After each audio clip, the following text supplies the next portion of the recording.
defisit ini kita ingin tekankan sekecil mungkin.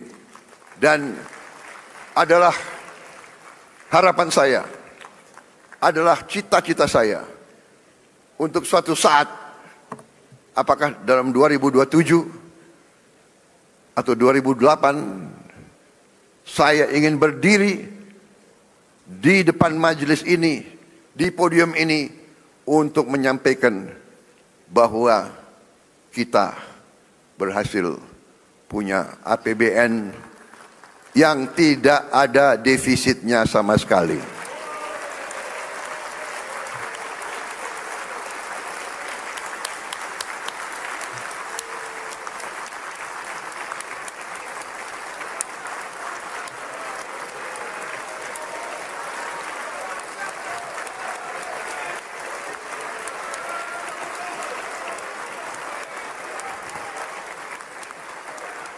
Kita harus berani. Kita harus berani dan kita harus bertekad menghilangkan kebocoran, menekan segala bentuk kebocoran, dan untuk itu saya minta dukungan seluruh kekuatan politik yang ada di Indonesia.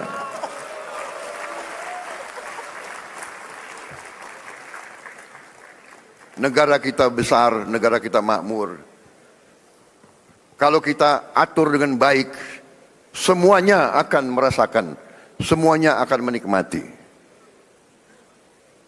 Kita akan mengembangkan pembiayaan kreatif dan inovatif yang lebih masif, sehingga tidak hanya mengandalkan APBN.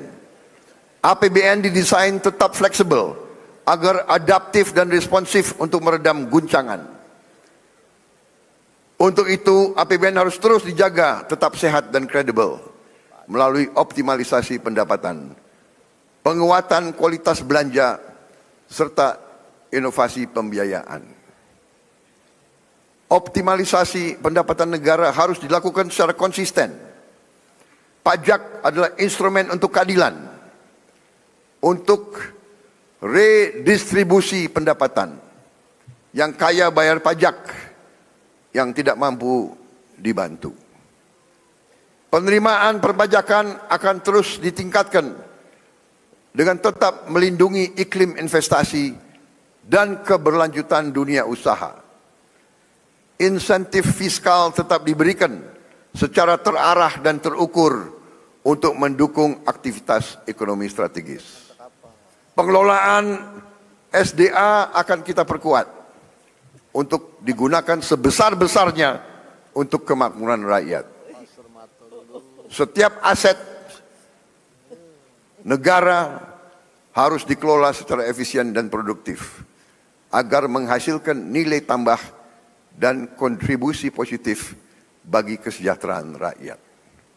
Dalam dunia bisnis, dalam dunia usaha, kita mengenal istilah return on asset.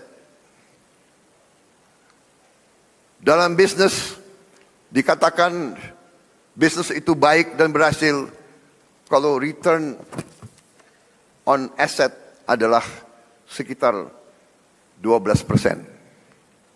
Katakanlah konservatif 10%.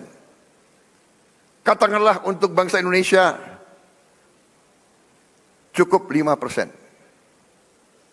Saudara-saudara sekalian, aset yang dimiliki bangsa Indonesia yang berada di BUMN-BUMN kita, asetnya adalah senilai lebih dari 1.000 triliun US dollar. Harusnya BUMN itu menyumbang kepada kita minimal 50 miliar dolar. Kalau 50 miliar dolar, APBN kita tidak defisit, saudara sekalian.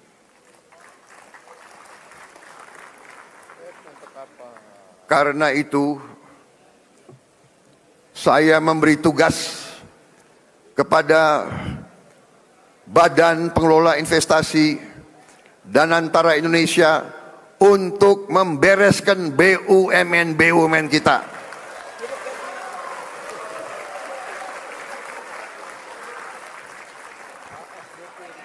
Tadinya pengelolaannya secara tidak masuk akal.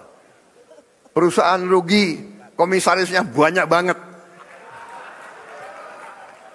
Saya potong setengah komisaris, paling banyak 6 orang, kalau bisa cukup 4 atau 5. Dan saya hilangkan tantiem.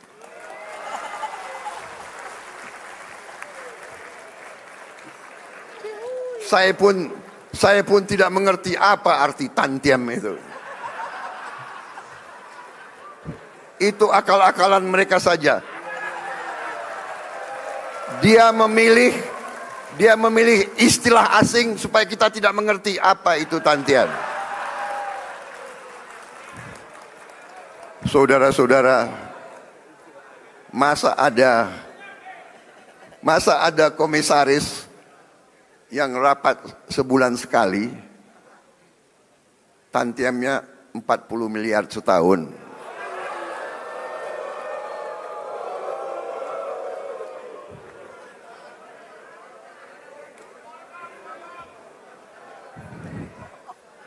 Saya juga telah perintahkan ke Danantara, direksi pun tidak perlu tantiem kalau rugi. Dan untungnya harus untung benar, jangan untung akal-akalan.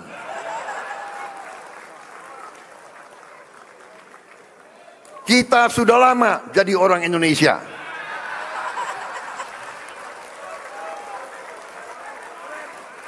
Dan kalau direksi itu, kalau komisaris itu keberatan, segera berhenti, saudara-saudara sekalian.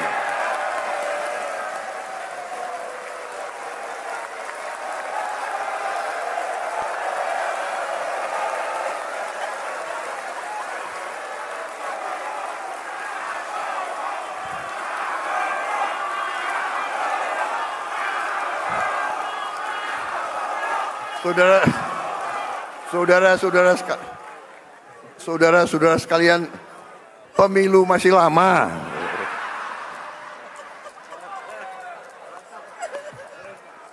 Ini kayak rapat di kecamatan aja ini. Tapi ini serius, tidak masuk akal, ya. Jadi direksi dan komisaris kalau keberatan, tidak bersedia, tidak menerima tantiem, berhenti. Banyak anak-anak muda yang mampu, yang siap menggantikan mereka.